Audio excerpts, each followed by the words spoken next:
માલિપા બાપલા કહુંબા પાણી થઈ રહ્યા છે અને એકબીજાને ત્રણ કરીને કહુંબાની અંજલિ ઉપાઈ રહ્યા છે અને એમાંય જો ત્રણ કરતા અંજલિમાંથી એકાદું ટીપું ધરતીને માથ પડી જાય તો બાપલા ધરતીના હાથે પડ તોડીને સારા શેષનાગની ફાઈન માથે પડે આવું કહુંબાનું જોર છે માટે આવા કહુંબા મંજારી પીવે તો વાઘ હેકું માર દે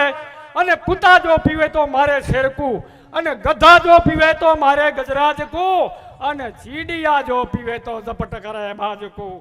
તો આવા મુછાળા મંત્રનો ડાયરો જામ્યો છે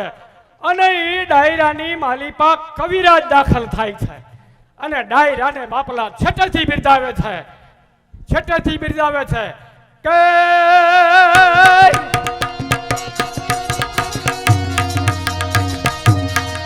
તો અમાર જોને મલ પીઓ ને ઠકરા